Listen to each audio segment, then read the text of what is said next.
Hey guys, what's up?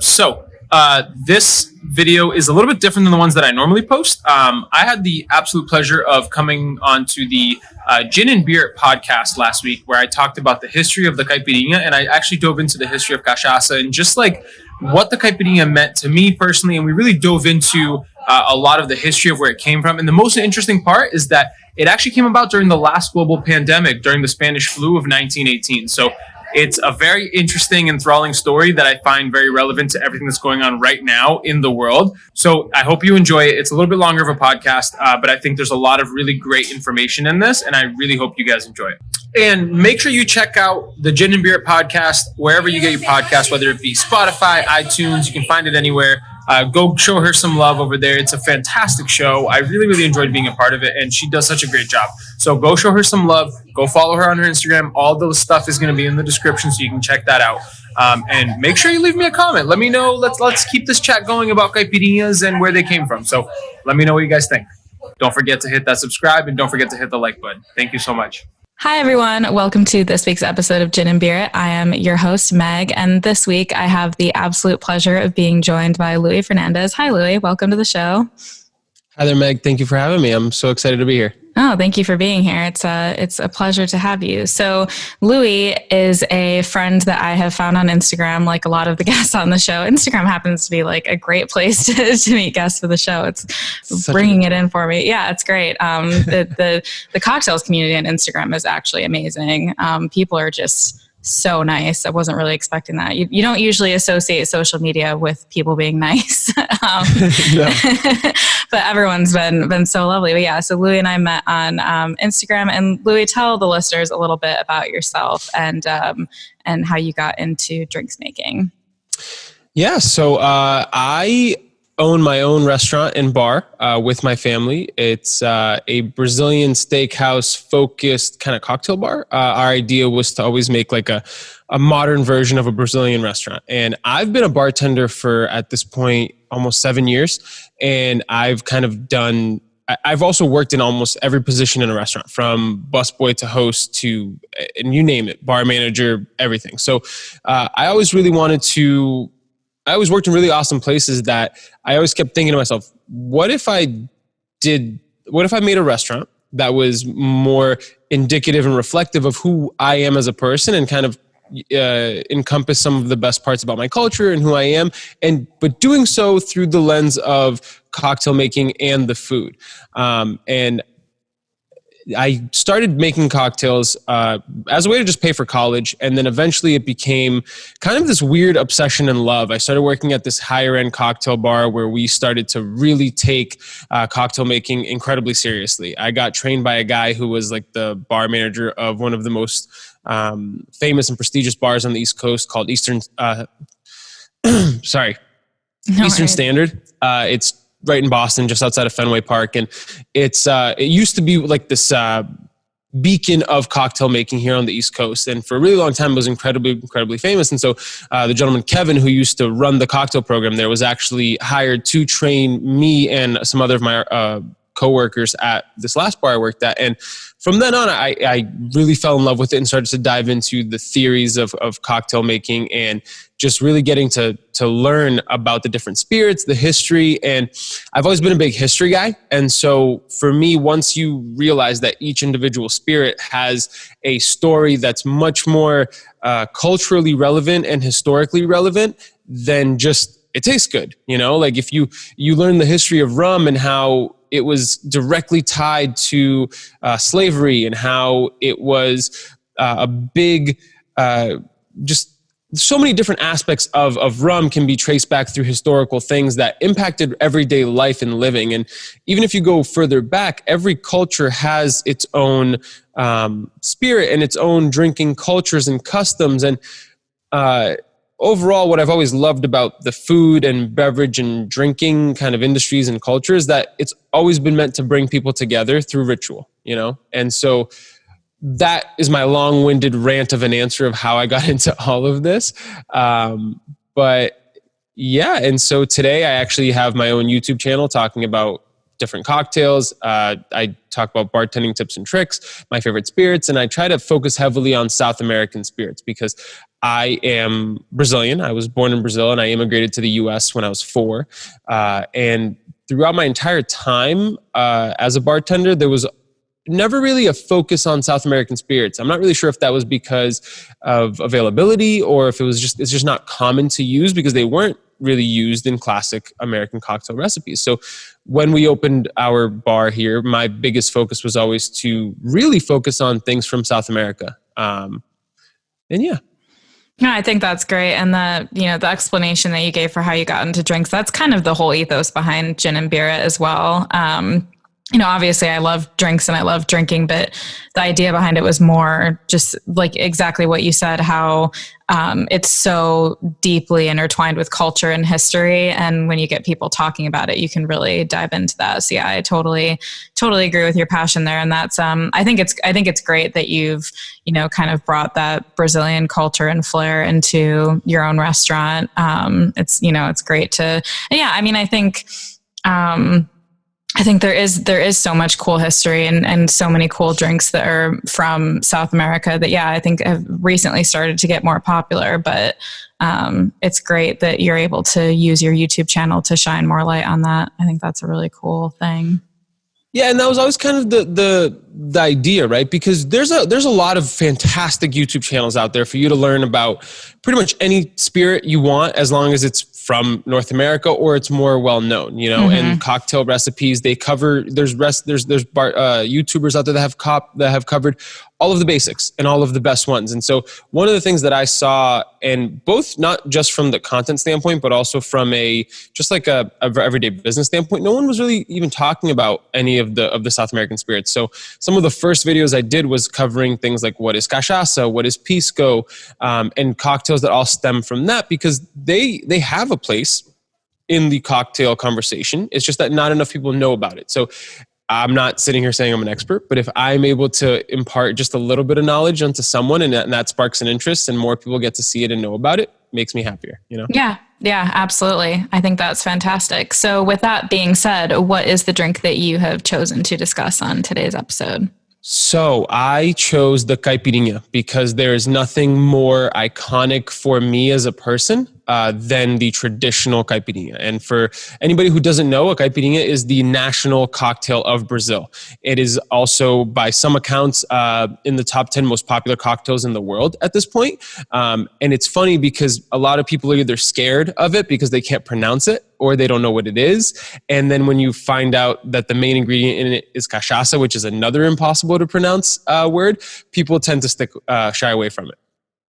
Yeah, no, I can definitely see how that might be a challenge for some people, but it is one of my favorite drinks. I absolutely love it. Can't remember the first time I ever had one, but it was kind of a game changer for me because it's just so many things I love. Like I love lime, I love sugar, so it's all good things. It's such a good cocktail. It's one of those that's really refreshing, and it's not overly complex. So there's only 3 ingredients. It's cachaça, lime, and sugar. So that isn't super overpowering. Like you can have a couple and not feel you won't get annoyed with it. You're going to want to keep drinking them as long as, drinking responsibly, mixing in a water here and there. But if you're having a good day on the beach, there's very few cocktails that I think are better.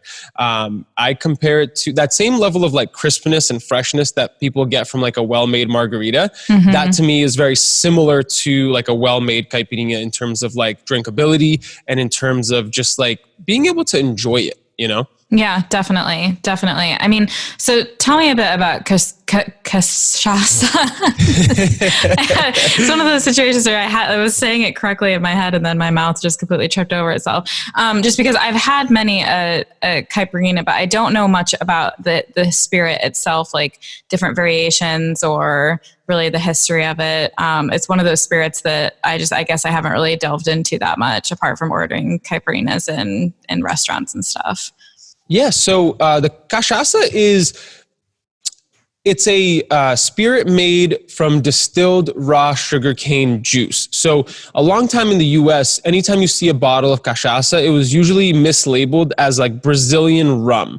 And the reason that is that it was an easier way to sell it. It was an easier way to sell it to the public. People would kind of get it. But the issue that I found with that is that cachaça and rum, they taste very, very different, and they come from two distinct differences. I like to say that they are cousins because they kind of come from the same process. So where cachaça came from is that in the 1500s, the Portuguese went to colonize South America, or went to colonize Brazil. And with them, they brought sugarcane. And so Brazil became a huge sugarcane plantation grower and exporter. It was their biggest export for, I think, like 200, 300 years. And so in that time, when you make sugar, you basically press sugarcane, and then you take that liquid, which is the raw sugarcane juice, and then it goes through this whole process of making that nice, fine, refined white sugar that we see everywhere. But at the same time, in that process, you also create something called molasses, which is like a byproduct of making sugar. So what they then discovered was that if you were to just, instead of processing the raw sugarcane juice to make sugar, and instead you fermented it and then distilled it, you would have this amazing spirit known as cachaça. Or it's actually, there are other versions that are very similar to cachaça it's like rum agricole. So you have like Haiti makes some that's pretty popular. Martinique has some of the other Caribbean nations also make it. But cachaça can only be labeled cachaça if it's made in Brazil, because there's a couple of extra steps. It's like it needs to get like, it needs to be between 38% and 42% alcohol. There's a couple of other small little stipulations that I won't bore people with. But basically then, with molasses being a byproduct in the Caribbean, they realized that they had all of this, essentially what they considered to be garbage, because they were like, what do we do with molasses? You know, people were making so much sugar, and it was one of the biggest drivers of the slave trade in the 15, 16, and 1700s, that they just had a ton of this molasses lying around. And so that's when people then went and made rum out of molasses. And so they would then ferment the molasses, distill it, and that's how you would get rum. So they have a shared kind of origin, but they are very distinct in and of themselves. They are two distinct spirits. They may have similar characteristics-ish, but they're really not the same. So that kind of draws the distinction between cachaça and rum. And so one of the... And the thing about cachaça is that it's actually older than rum. It started being produced, it's Latin America's oldest distilled spirit. And so it was made, essentially people consider it to be like the first New World spirit as well. So when the Europeans kind of came over to South America and North America, eventually they kind of ran out of European spirits and wine to drink. And so they were like, well, you know, we have these distillation processes that we know how to. And so they were the ones who initially started to produce cachaça, because they were like, well, we ran out of wine, ran out of great spirits, and we have this fresh sugarcane juice. Why don't we try to make this cachaça thing? And so originally cachaça was made, but it was seen as like a lesser spirit. It was always seen as kind of like for poor people, or for, you know, we'll only drink it if we don't have wine, or if the shipment hasn't come in from Europe. And then that unfortunately kept its stigma for hundreds of years, because it then became very closely related and attached to slavery in Brazil. It became like the slaves' drink, and it was only what the slaves, they were the only thing that they have access to in terms of alcohol was, you know, really cheap and poorly made cachaça. And then it kind of went on and became it became kind of currency for slaves. They're able to trade it amongst themselves, and it has that kind of dark history attached to it. And so where the caipirinha kind of comes in, before we get into that, I do want to describe kind of what it tastes like. It's basically like it's grassy, it's vegetal, cachaça that is. It's grassy, it's vegetal, it's a little crisp if made well. And it's not dissimilar to like a really well-made Blanco tequila. They have that earthy kind of quality to it, that grassiness, the vegetalness, if you will. And then the really cool thing about cachaça is that there's 30 different kinds of woods that can be used to age it, which is more than any spirit in the entire world. And a lot of these are indigenous to Brazil. And unfortunately, some of them are going extinct. So there's a lot of, you know, there's some really awesome versions of cachaça out there. But as That's it really relates... interesting. Yeah, it's most parts of the world, they age things in just oak, like bourbon barrels, or oak is very easy to work with. And then Brazil, because of the Amazon and the Atlantic rainforest, they had all of these different kinds of trees and all these different indigenous kinds of woods, which they, throughout the last 500 years, have used it to age cachaça in one way, shape, or another. Unfortunately, that also has contributed to deforestation in Brazil as well, which is awful. But there's some pretty cool cachaça makers out there trying to rectify that and play their part. But before That's I keep really going interesting. on a tangent.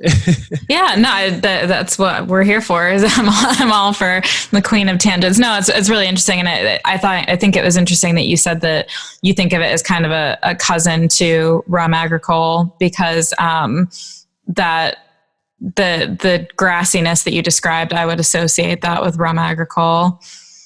Hang on, sorry. Absolutely. Sorry, my mic just went for a second, but that's okay. Now it came back. Yeah, no, that's what I think of when I think of rum agricole, is that grassiness. So it makes sense that they're kind of related. But yeah, and that was what I was going to ask you, is does it need to be made in Brazil, which you answered. So it's very interesting. Yes. So again, it became this, it has to be, like I said, between, it needs to come off the still and bottled between 38 and 42%, which I will say I would love to find out why, because as a bartender, I like higher proof spirits. It tends to provide a better body in cocktails.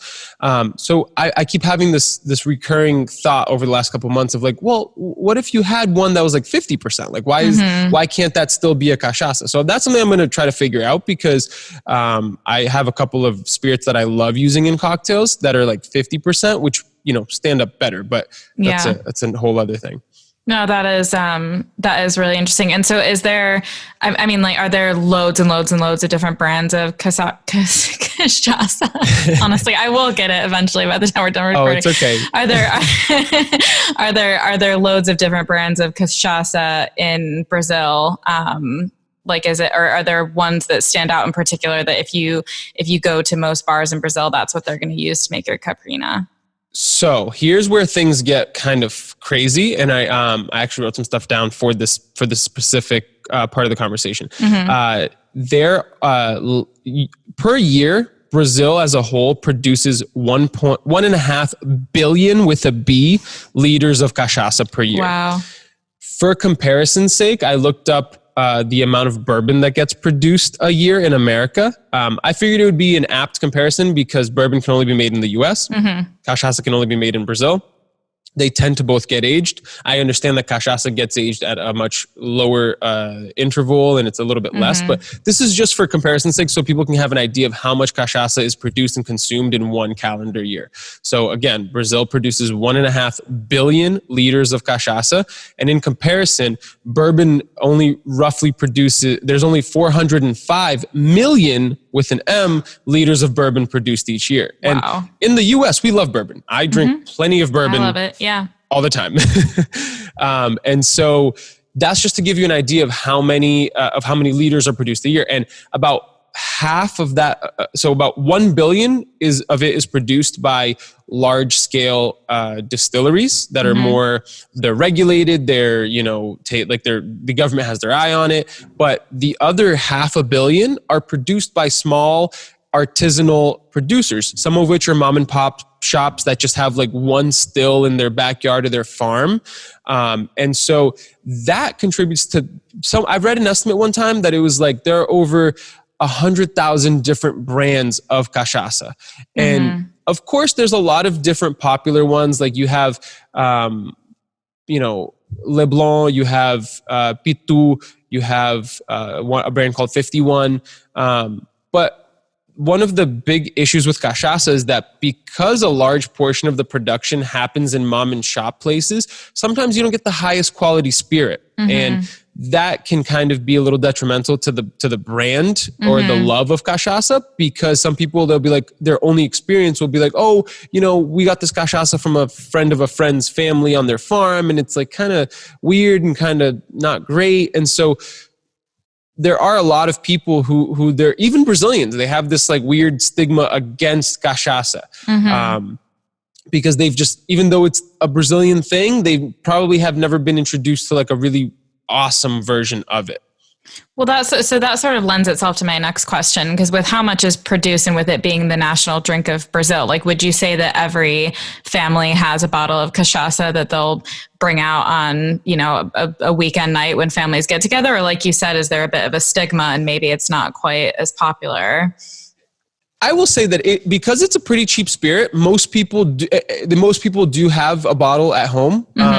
Brazil has really crazy protectionist laws around their economy, so you can't really import or export stuff without having to pay a high tax. So usually, if like people go out in Brazil and they'll pay like crazy amount of money for like a bottle of vodka, and it's like because it's imported, it's foreign, it's this crazy thing, but they have, locally made cachaça that they don't really focus on. But yes, people do usually have a bottle because it's cheaper. They just don't love it as much as this foreign thing. And so I actually wanted to get into that eventually, because Brazilians, again, it's that same stigma where it's like they tend to revere and really love foreign things over things of their own, and that will come into play when I talk about the caipirinha in a little bit, because it does make a difference, and it's something that even though I'm not in Brazil and even though I've been far removed from living there, I still have guests who come into our restaurant and they don't like cachaça, and I'm like, that's interesting. And these are like Brazilian guests, other Brazilian immigrants who live in the area, but they're just, I don't like cachaça, I don't drink cachaça. And I'm like, well, but you'll drink vodka and you'll drink, these other things from other parts of the world. And so I try to make it my mission to educate and talk to people about our awesome national spirit, even if I'm not in my country, or outside of Brazil. And so do you think that attitude is a byproduct of the taxation and everything that you were talking about? That it's kind of like when you were a kid, if your parents didn't let you have a certain sweet, that was the one sweet that you always wanted. It's just like, it's kind of, you always want what you can't have. And if it's more challenging to get, I think you and I spoke on Instagram, we both hate vodka, but if vodka is like this out of reach thing, that might make you prefer it much more to something that is sold in every shop and it's really cheap and anyone can get it. I think that is exactly what it is. I think that it's because there's such a big difficulty. I think it's a kind of a two-part answer. I think that 100% it plays a big role in it, because I think it's that thing. It's like, if it's out of reach, you're going to want it more. If you're told you can't have it, you're going to want it more. And it's also like price plays a role, right? If you go to a store and you see that a bottle of cachaça only costs you, let's say the equivalent of like $10, but you see a bottle of vodka costs $100, instinctively, you may not know what goes on inside the bottle, but you're going to think, wow, that vodka's premium, or that vodka's better, And so I think that plays a role with it. And then the other side of it is that it's that same thing that I said before, is that even from its inception, cachaça was almost seen as this lowbrow, cheaper spirit because of its natural connotations that have existed for over 500 years. Because it started off as an alternative to the European spirits, and that eventually became so ingrained with the slave culture and for poor people. And it's more of like a very rustic, rural spirit. But that to me is what makes it more Brazilian. It's what makes it more interesting. It's what I believe makes it a better spirit. Definitely. No, I agree. That makes a lot of sense. So let's start talking about the caipirinha and kind of where all of that history lends itself to the cocktail. Yeah. So one of the things that fascinated me about your show was about the fact that every episode was about a specific cocktail recipe. And in the middle of COVID, and with everything that I've been going through with the restaurant industry and everything that all of us have been going through with COVID, everybody that I've spoken to has had some difficulty, And so I kept thinking about the caipirinha, and it kept popping up in my mind. And the history of the caipirinha is directly tied to the last major pandemic that the world experienced.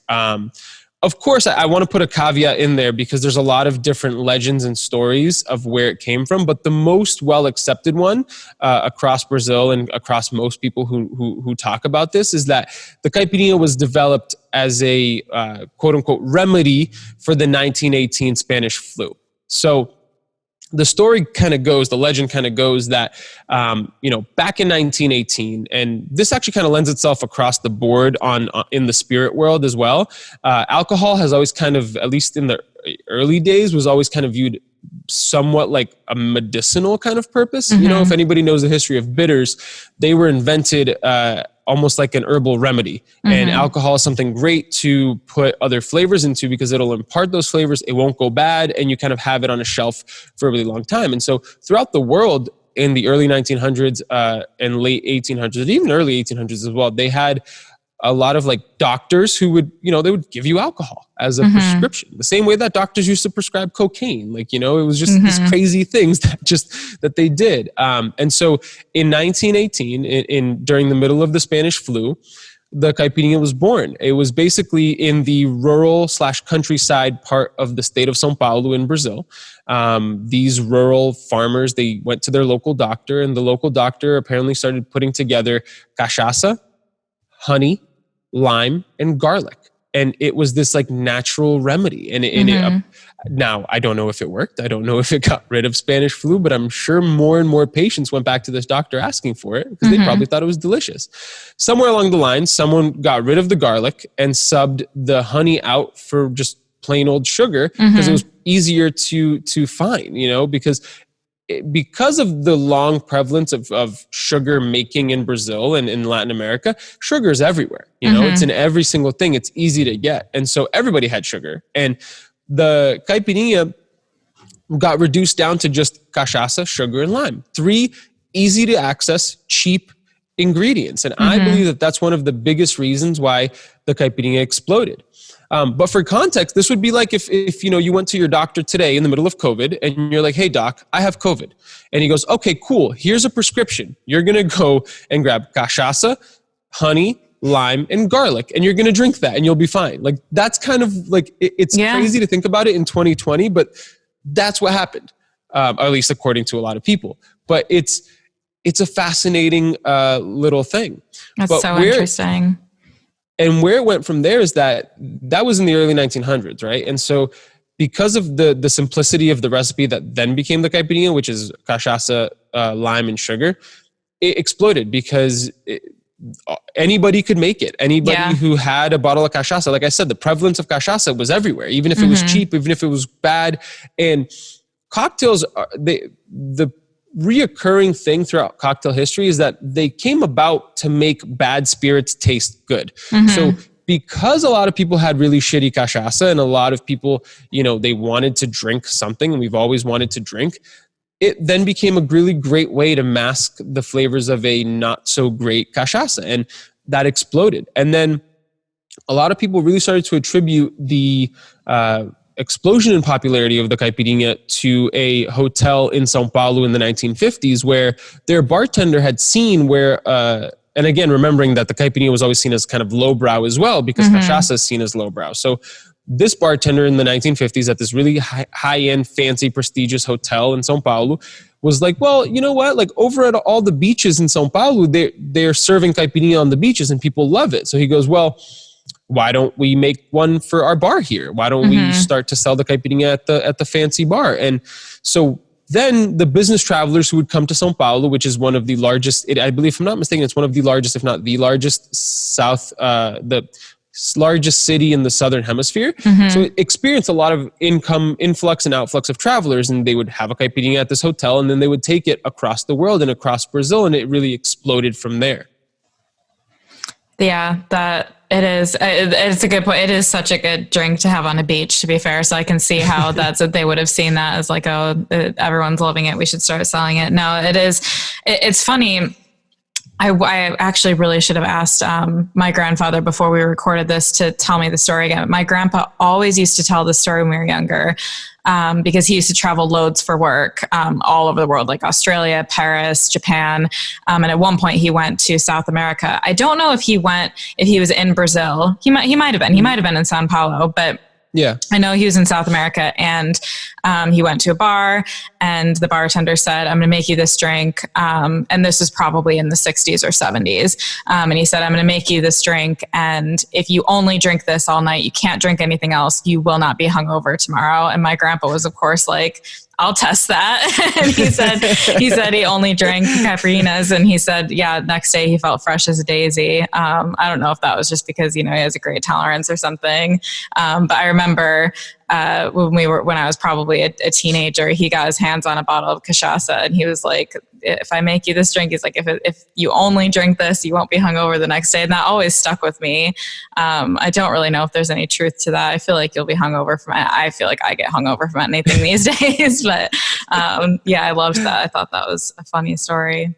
Hey, I've tested that theory out, and I will say I have been hungover a couple of times, but if you're using a quality spirit, it doesn't impact you the way that, if you use like a crappy made spirit. Yeah. The better made spirit, the less of a hangover you're going to get. And it's good to mix in a water too, just to definitely, make sure. Definitely. Yeah. And I can definitely see how it would be less of a hangover inducing drink because it's a clear spirit, and, those tend to give you a bit less of a headache than like a dark rum or something like that. But right. So with all of that being said, I can definitely see how it was thought of as, medicinal back in the day, because it would probably just heal some of people's woes, whether that was the plague or who knows what. Yeah. And I mean, maybe it didn't cure Spanish flu, but it might have cured boredom, and it might have created some really great nights. So I'm sure there was plenty of people clamoring for that prescription as well. Oh, definitely. But yeah, and I mean, then caipirinha kind of went and evolved, and eventually the vodka market in Brazil and in the world was like, well, we need to sell more vodka in Brazil. They're like, what do we do? They're like, well, people seem to love this caipirinha thing. And so they're like, well, what if we just start advertising for people to make caipirinhas with vodka? And, this is kind of going back into play with what I was mentioning before about how, these foreign spirits are always seen as, higher class in Brazil. All of a sudden that took off like wildfire. People stopped ordering regular caipirinhas with regular cachaça, and they started ordering what then became known as a caipirosca, which is just a caipirinha made with vodka.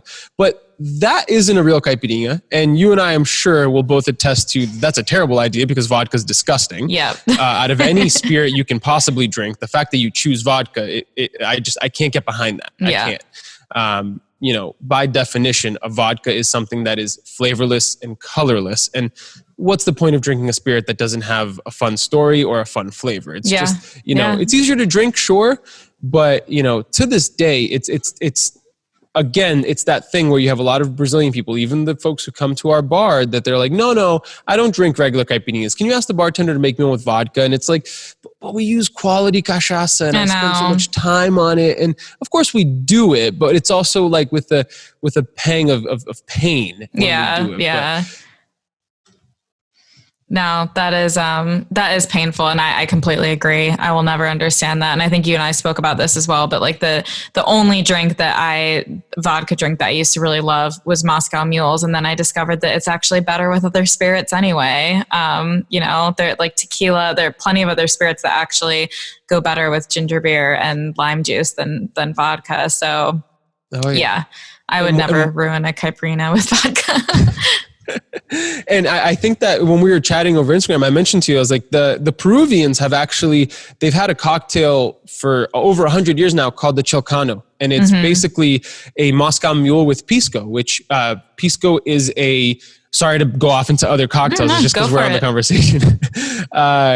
Pisco is essentially it's a brandy made in Peru, with very specific kind of grapes. And so they distilled the grape wine and they make this brandy. And so even that is something that they then add ginger and lime to, and it's way more delicious than a regular Moscow Mule, because you get the pisco itself is very light or floral and a little earthy. So on top, and the ginger has that bite and the lime juice has the crispness. And so that really lends itself to a amazingly refreshing cocktail that uses a really quality spirit that is made from high quality, because vodka can be made with almost anything, most producers tend to use really low quality stuff. Yeah, and so absolutely. There's some And they're like, oh, like distilled 13 times. And you're like, yeah, because you're using bad stuff. You need to distill it 13 times. Or else not no really one can something drink to it. brag about. Yeah. Exactly. Yeah. And somehow it became marketed that way. But,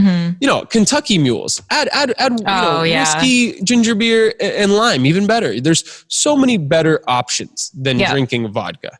Yeah, no, I had one with gin a couple months ago, and that was fantastic as well. Gin's a perfect example. You take, the base of vodka, but then you add botanicals, and you just give it some personality. Yep.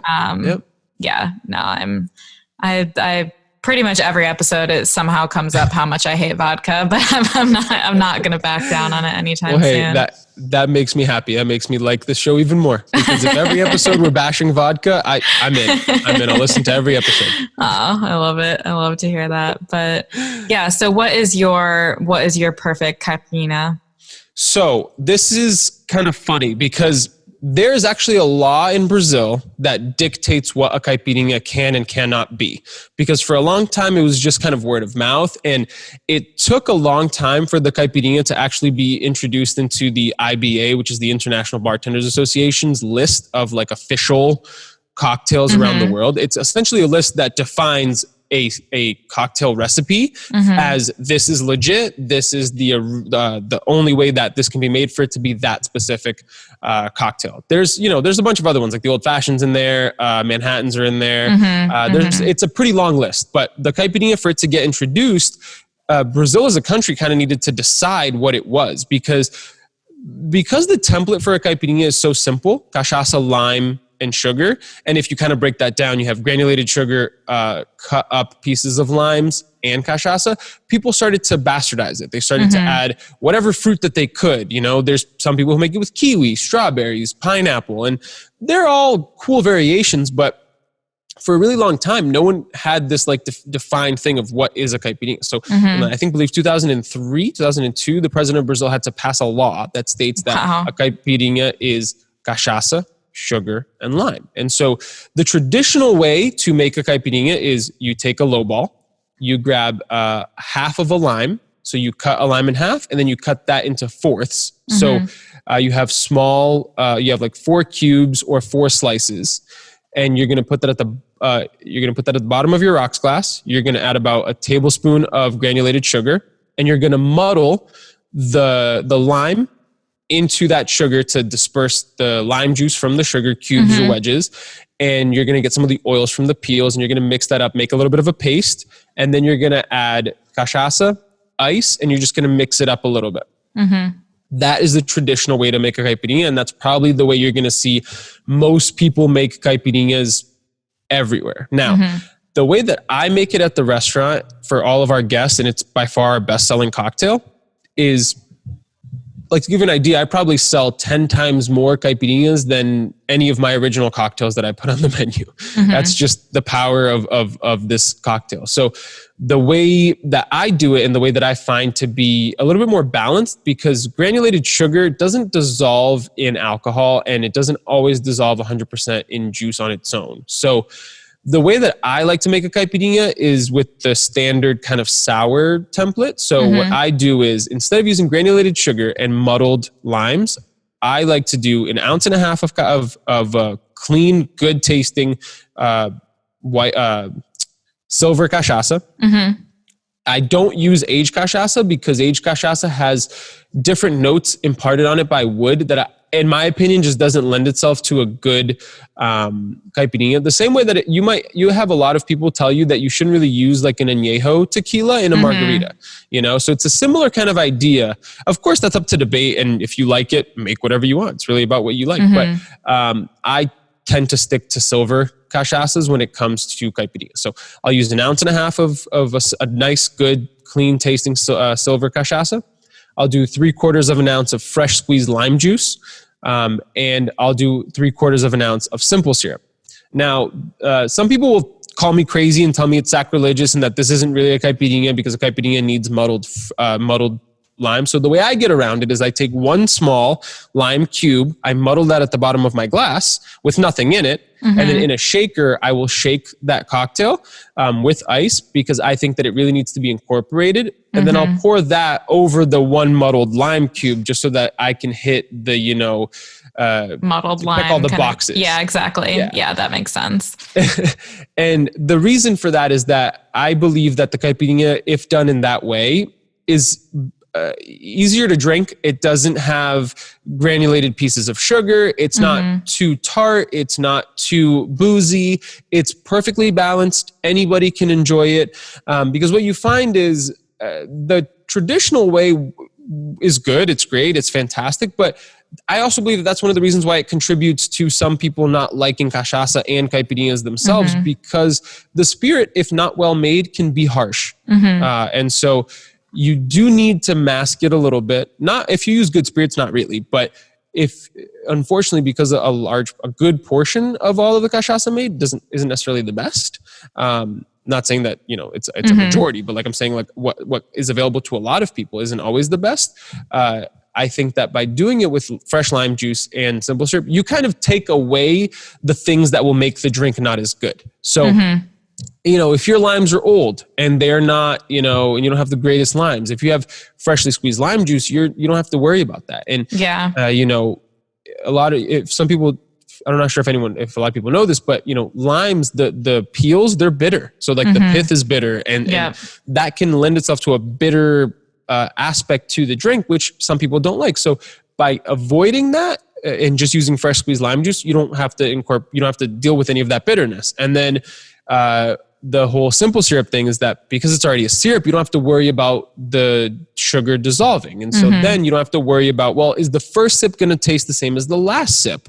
And I was listening to your episode with Leandro and he was talking about the old fashioned, how he prefers it to be grainy. And I'm with him. I prefer my old fashions to be grainy, but that's because I love bourbon or, whatever whiskey you want to use, if it's rye or whatever. If it's an aged whiskey, I love that as even on its own. So if there's a little bit of granulated sugar in there, I don't mind. And now I might not drink silver cachaça on its own. I would sip an aged cachaça on its own, but the silver one, I wouldn't want that graininess in there. Yeah. And so that's the way I use it.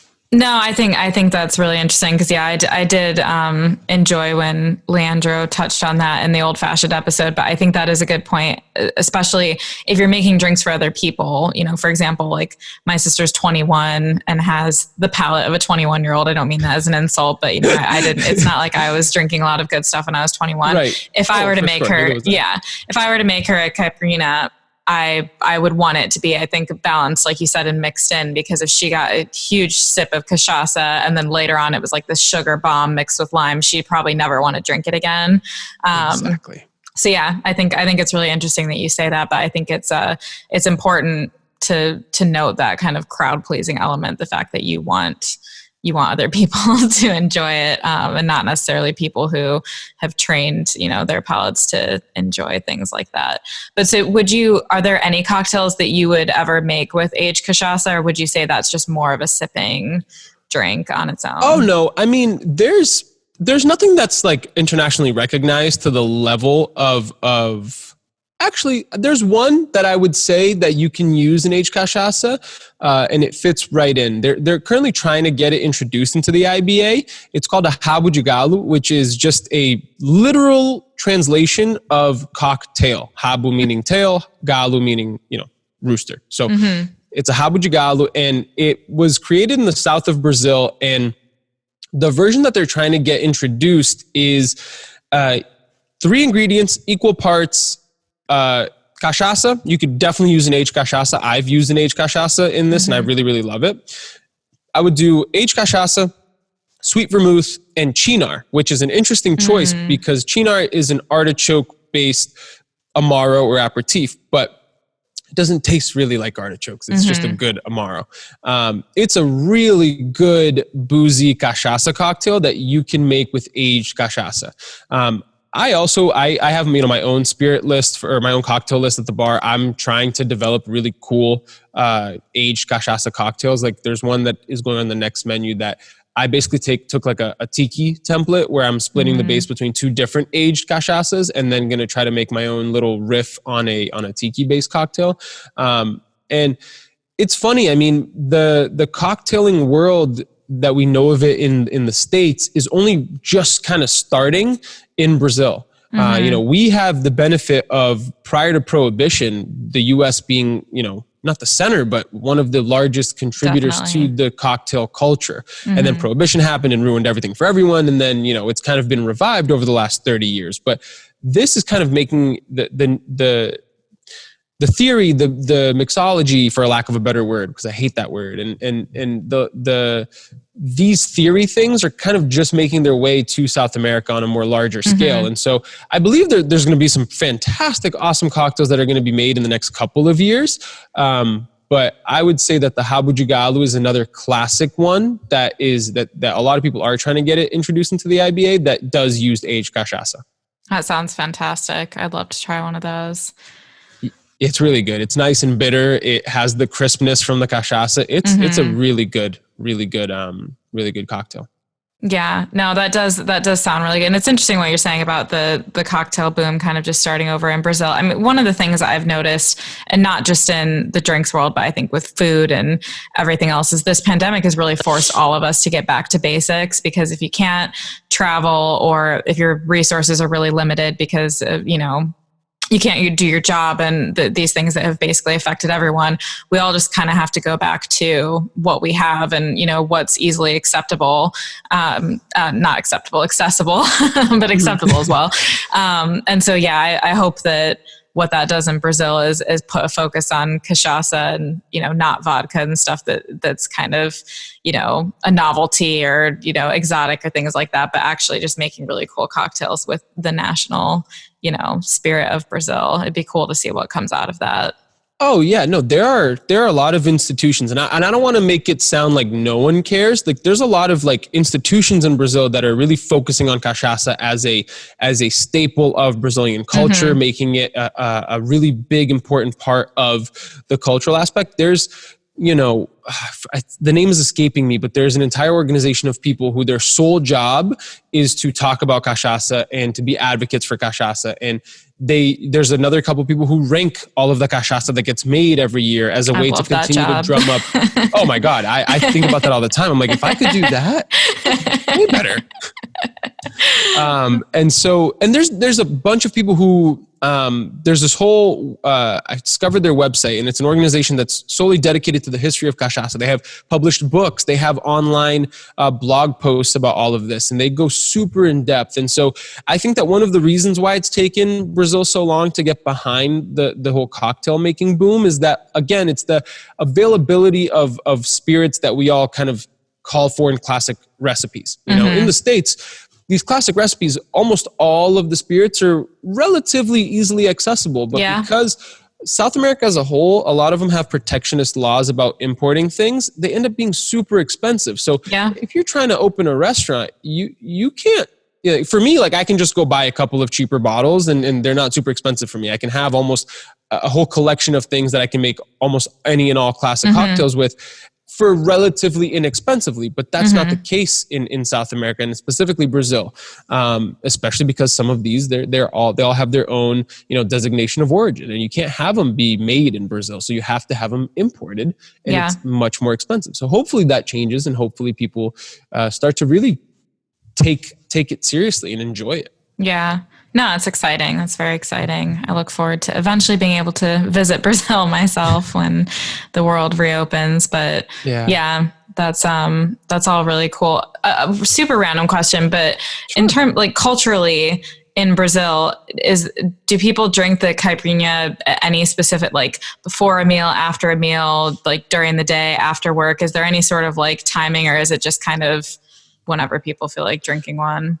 So the most popular drink in Brazil is beer by far. That's what gets drank almost everywhere as on a national basis.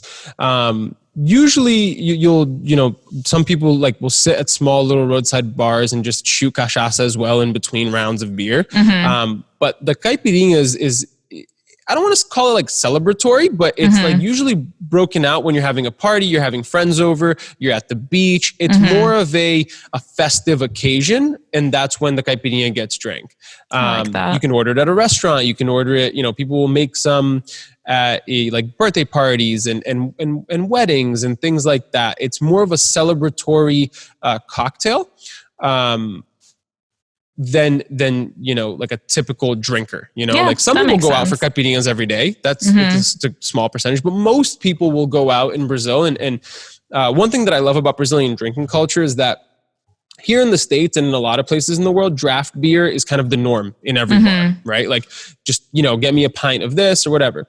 In Brazil, because that's very expensive equipment, and a lot of places, like there's a big wealth disparity, inequality in Brazil. So most people who are of the working class, most of those bars they've never even seen a draft beer system. Wow. So what they do is actually I have one. So let me just run behind the bar just for sorry 1 second. No, go for it.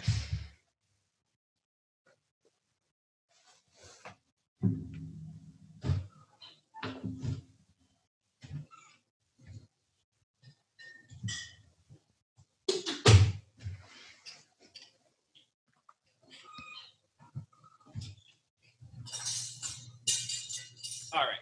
Sorry. So this will be more for folks who watch this, but I'm going to describe it as well. Basically, because there's no draft beer, what they do is most places will have these big, like they call them like 600 milliliter bottles, like they're big boys. And they'll put them in these sleeves that keep it cold, because Brazil is a very hot country. It's a tropical country. And so most places will they'll serve these beers. And the idea is that you don't order one for yourself. The idea is that you order one for your table and you share it with these smaller, they're like essentially like half the size of like a coffee mug. Like they're tiny little sharing cups. And the idea is that you'll sit down with a couple friends and you'll just share this big bottle of beer amongst friends. It's more economical. It's more community based. So the thing about Brazilian food and culture that I love, and something that I really, really I never realized how important it was until I got older and got into the food industry as a profession, is how communal the idea of eating and drinking is in Brazil.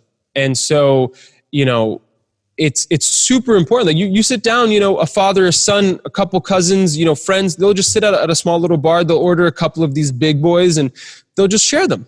That's the idea. Like you don't go, oh, well, today I'm going to drink this and they'll drink that. It's like, no, what are we having? I like that a lot. What are we going to drink? Yeah. So it's something that I find very, very fascinating. Yeah, that's really cool. No, I think that's something that other cultures could learn from a bit. Cause I agree. I mean, I guess you go and you order a bottle of wine that everyone will share and things like that. But there are so many times where you'll go out with people and everyone's ordering, different things. And it does feel, it's just less of that community feel. But it's nice if you go out and you can still kind of feel like you're all just gathered around a kitchen table somewhere. That's a nice way of going about things. Very nice. Well, thank you so much for coming on this week. That was super interesting. I feel like I learned a lot. First of all, you've got your YouTube channel, so tell everyone where they can find you and watch some of your videos. Yeah, so if you just type into YouTube, Louis, Lui, Fernandes, Fernandes, I should pop up, I hope. And then you could also find me on Instagram at Louis Fern, LuiFern. And yeah, I mean, I post videos every week. I try to. It's very difficult when you also run a restaurant, but I try to do it every single week. I'm really trying to build and cultivate a community and talk about cool stuff. But yeah, thank you so much for having me on. This has been a blast. And I actually had a question for you. I mean, how prevalent is it? Because you're in London, correct? Correct me if I'm wrong. That's correct. So I've heard, and I could be wrong, that there's a lot of Brazilian people living in London and the UK specifically. So my question to you is, how often do you see cachaça out? Or do you see cachaça when you go out? Are caipirinhas on menus? They definitely are. They definitely are. I mean, there's a few really good, just full on Brazilian restaurants kind of throughout. Well, more than a few. There's loads, but like there's a few that I've definitely been to. And then of course they'll have them there. And then I'd say, yeah, like I think we have a tiki bar across the road, and I think they actually have a caipirinha on the menu. Oh, nice. Even though, I guess it's not really a tiki drink, but it kind of fits in with the vibe. So it's funny that you say that. There's a couple of books that I have that list the caipirinha as a tiki cocktail, and I had to have this conversation with myself. I'm like, is it? And I think the argument that I would make, because I'm obsessed with tiki culture, that is kind of my little niche. I think it 100% like fits in, like it stands up with those drinks, but I don't really think in the sense that like it wasn't like a Trader Vic's, like people in the 60s and 70s, I don't think they were going to those tiki lounges drinking them. But absolutely. I think that was probably more because I don't think cachaça was as easy to get back then. Yeah. But no, there's a huge prevalence of Brazilians in London. There's some really great restaurants. Actually, funnily enough, because I have a lot of Irish friends here, and apparently I didn't realize that Dublin has like the biggest population of Brazilians outside of like Brazil itself. So I have a lot of Irish friends who are also like their parents are Brazilian, and it's fun. Yeah, I never expected when I moved to the UK to get exposed to Brazilian food, but I love it. It's great. It's so funny that you mentioned that. So my girlfriend, her grandfather was born in Ireland, and her mother was born in London, and she went to Dublin, I think 2 years ago, and she said the same thing. She's like, I would never expected, to run into like a Brazilian restaurant in Dublin, and she goes, it was some of the best food I've ever had. Yeah. And she had no clue that there was so many Brazilian people in Dublin. And so after she told me that, I started to look into it. I'm like, that's interesting. Like Dublin, that's an interesting choice, but makes sense. Yeah, no, it's great. I have a friend too, he looks so Irish. His name is Killian. He just looks, exactly what you picture when you picture an Irish guy. But his mom is Brazilian. And I just remember one of the first times I was talking to him, and then can't remember how it came up. All of a sudden he was just speaking like fluent Portuguese, like just like, like perfectly. And I was like, oh my God, whoa. And he was like, oh yeah, I'm half Brazilian. I was like, that's crazy. So yeah, no, it's something I never would have expected, but it's really cool. So yeah, you'll definitely, if you come over to London at any point, you'll have some cool places to try for sure. Oh, absolutely. But yeah, thank you. Thank you so much for coming on. Everyone make sure to check out Louis. Oh, I was going to say, when you're mentioning your videos are awesome. I really like them. Yeah. And I know, cause I'm not nearly the production value of yours, but I do make those, Thirsty Thursday videos every Thursday. And it is like, it's a lot of work goes into those videos. It's tough. It does. Yeah. It's, for me, like one of the primary issues, apart from the fact that I have like a 9-to-5 job and all of that, is like making those videos every week. I'm not the sort of person who I'm like, okay, I have to make a video. I don't want to drink tonight, or I've gotten, an early meeting tomorrow. I don't want to have a drink before. So I'm just going to make this and, I don't know, bin it or what. Like I refuse to do it. Like if I'm making a drink, I'm going to sit down afterwards and drink that drink. So the weeks where I'm like, oh, I don't really feel like drinking in the middle of the week, it's hard to get those videos out. It is. It's just something that you don't think about before you start making them. So. Right. I mean, I will batch make them. I'll record 4 in a day. Yeah. That's a good way of doing it. Yeah, it is, until you're drunk at 3:00 in the afternoon on a Monday because you drank 4 cocktails. Because like you, I look at a well-made cocktail and I'm like, as someone who respects this art and as someone who loves the art of making a cocktail, I can't in good conscience make a cocktail and then go, nah, I'm going to toss it. Yeah. So there've been a couple Mondays where I'm like, it's 3:00 and I should probably just go home now. I should. Oh yeah. No, I totally feel you, but I have a lot more respect for being a bit tipsy at 3 p.m. on a Monday than like wasting really nice cachaça, like it's just, and I mean, for me, it's like, it's my home bar. So I go to a lot of trouble to kind of curate the spirits that I have. I'm certainly not going to just dump them down the drain or only drink half of them or something, but yeah, it becomes a challenge. But, for sure.